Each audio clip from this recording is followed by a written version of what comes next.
Greetings from Salt Lake City, Utah, everybody. We arrived in Santa Fe, New Mexico in the evening. We like to arrive on Friday evening because we enjoy visiting and picking up food, spices, and treats for the rest of our trip from the Santa Fe Farmers Market on Saturday morning. It's always a visually exciting market with a lot of colorful varieties of local produce, flowers, and other local crafts. Our favorite aroma and produce to get while we are here is to pick up roasted New Mexico chilies and heirloom garlic. Now, the varieties of peppers and garlics vary, and we get what we can, so it's not always the same. As for garlic, this is not your typical tree store variety. There are so many kinds with different flavor profiles and textures. We always have to ask the farmer or vendor which is which. So we make sure we take plenty with us. The flavors are so much brighter and can be spicy. We enjoy making a few dinners while we're traveling with local ingredients and topping off our creation with roasted chilies. So, for instance, Saturday night after the farmer's market, dinner consisted of a squash melody with sauteed onions, heirloom garlic, tomatoes, and other spices, which accompanied some roasted chicken thighs that were seasoned with new local New Mexico chilies, spices, and so forth. One thing we did not find that is always on our radar, but is always a hit or miss item is squash blossoms. Edible flowers, if you don't know what those are. The farmer's market always has some great options to eat if you are hungry and want to get breakfast or an early lunch. Just be aware it gets busy and seating can be limited. Don't be afraid to ask to sit next to someone else. You will always have a pleasant conversation with a local or another fellow traveler. We opted not to eat at the market that day, and instead we liked the road to a place called Cafe Fina for a more traditional breakfast that meets our eating principles. After eating, we dropped off our food, hauled from the farmer's market, and headed over to Ojos Calientes Hot Springs for a relaxing and cleansing soak. If you don't want to make a challenging trek up a mountain to a hot springs, this is the best option. No reservation required for a day pass. After leaving Santa Fe, we drove up to Salt Lake City by way of Moab and Price, Utah, roads and places we are familiar with. As we reached Provo, Utah for dinner, we noticed smoke rising in the nearby mountains. Wildfires were on our mind, and we worried they might close off some of the places we planned to visit. Once we checked into our Salt Lake City accommodations, there wasn't much time to relax. I was busy packing my adventure bag, fishing gear, double checking maps, trails, and even picking up fishing licenses. The plan? Do a hike and some fishing in the Uinta Mountains. And in that direction is Mirror Lake. The drive took us above 10,000 feet, following the Provo River up towards Mirror Lake. Along the way, we came across Upper Provo Falls, and of course, we had to stop. We have stopped at the Provo River Falls here at the overlook, so it's paid parking. Pretty easy to get to.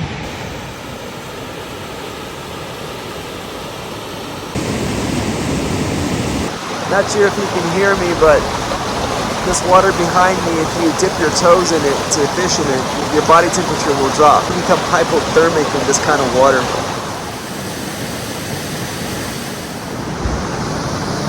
The waterfall was incredible, and standing there seeing that rushing cold water, I couldn't help but to feel hopeful for the day of hiking and fishing ahead. Greetings, everybody, from out here in the Uinta Mountains near Mirror Lake. Mirror Lake's down the road, but we're at a different trail lake.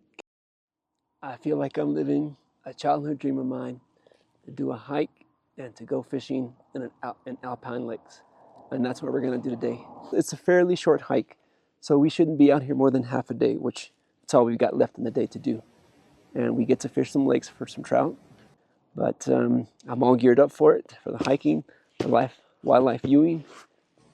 Hopefully we can see elk, moose, and it's definitely bear country out here. Let's do this.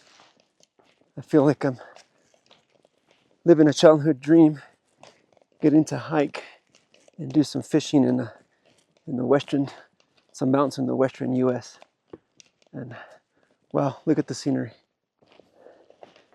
And in doing this hike, I must admit, I'm quite unprepared, as much as I try to prepare for this to get ready with packing the right gear, looking up the information for the trails, for the lakes, for the area.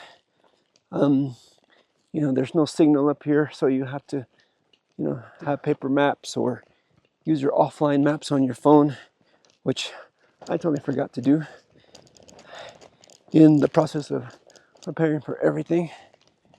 But nevertheless, it is a dream come true. It's not as cold as the river, but it's cold. As we walk the trail along the lake, I start looking for a spot to set up our fishing rods and take a moment to settle down from the hike and catch our breaths. Plus, it will give my lower back a break since it is in pain from something that happened the previous week. I'll take a moment to set up the fishing poles, fish this first lake. Unfortunately, my thoughts are racing between gear setup, knots, and reading the water to determine where to fish. Try not to talk too loud, because I don't want to take away from the serenity. And that's one thing you do to come up here, and that's what I definitely do to come up here, is enjoy the sounds of nature, the wind blowing through the trees, the water. I hear a river, I hear water flowing, the birds chirping, and also maybe we don't want to talk too loud if there's any wildlife nearby. We definitely don't want to spook it. We want to enjoy it from a distance safely. Now, what to cast out there? Ultralight mule fishing plastics, ultralight jerk baits, generic jigs and spinners that would be good for panfish and trout. Well, after casting ultralight soft plastics, fighting the wind, and not being able to reach far enough distances, we're changing out to larger mule jigs. So we need to be able to reach out to them. So we continue to follow the edge of the lake in hopes of better fishing structures, and at the same time follow the visible established trail onto the next lake. One thing I can tell you with certainty is hiking at this elevation of over 10,000 feet, or even the slightest incline or decline, will make you feel tired and stressed. The trail, by the way, is relatively flat and is classified as easy. I feel like quitting sometimes. I've got to figure out how to prepare for such elevations next time. I know that packing more weight on our hike is in our home state may not be the solution to lower levels of oxygen. So we've come up to the second lake, more like a pond. It's really calm. I don't think nobody else is out here. So we're going to take a minute to re-rig our rods, something smaller. So as far as the fishing is concerned, it's a bit of a bust. It was literally a hole of water, and now that it's August, it's basically dried up. I'm not sure if this is one of the lakes on the trail or not, but we're getting to the point where I'm going to turn around, head back. But it was a pretty scenery. A nice attempt of casting a line. The one big mistake I made with some of these soft plastics, these mule jigs, is that I should have tested them, pre-tested them, or pre-fished them maybe in my home waters. But then again, I got them right before we left, so I had no chance to really mess with them or rig them up, anything like that, pre-rig them. So I did spend a lot of time here on the water, rigging and tying and so forth, and trying to figure out what weights match well with the rods I'm using. And that took a little bit of experimenting. After our fishing and hiking adventures in the Uintas and overcoming our altitude stress, well, we are now in the need for food. We found a local diner in Park City, Utah. Check out our YouTube shorts for more details on that stop. The plan for this next adventure is to do another day of hiking and fishing, but at a lower elevation. Now, I'm really looking forward to this adventure, as the chance of catching a tiger muskie seems to be really favorable here. Before making the long drive down to our final destination, we need to stop at a local Scheels for a few last-minute items This is such an awesome outdoor store. If you're not familiar with Scheels, it's similar to a Bass Pro Shop. One reason I like to come here is that they carry many items or brands that I personally have only seen online. It's very interesting to see sporting equipment that's more specialized to local or regional areas that I have never used before. Unfortunately, we don't have much time to browse around today. The river is calling and we must answer the call. The drive to this particular body of water requires us to drive down a dusty road that has several switchbacks down to the river's edge. Our vehicle should give you a clue as to how dusty the off-road trek is. We're going to have to make a stop at the car wash today. Unfortunately, the fishing is a bit of a bust here too. So we are out here at this public wilderness area.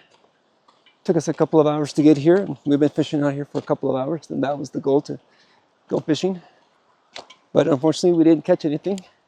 Just the scenery and some fresh air, cool water. Kind of hard trying to film and fish at the same time. And there's a lot of opportunity, but we have to keep moving to find it because you can't really stay in one place. So I think the other part is just coming out here for the first time, not really knowing the area and not knowing where to go. There are so many lessons learned here today, and I really want to make this return trip in the future. Two things that made us turn back sooner than I expected. One, my wet wading sandals fell apart. Two, the ideal location that I wanted to fish required more off-road driving to actually get there. However, walking approximately 3/4 of a mile on this section of the river and being able to wet a line was truly an amazing experience with the scenery. Hey everybody, thanks for joining us on the first few days of our Salt Lake City trip for 2025. We'll be putting out a second video where we finish out our trip in Salt Lake City. So be on the lookout for that, and then look out for a third video that I will be putting out about us flying out to the East Coast and doing some adventuring up there. So thanks again for joining us, and we look forward to seeing y'all on the next one.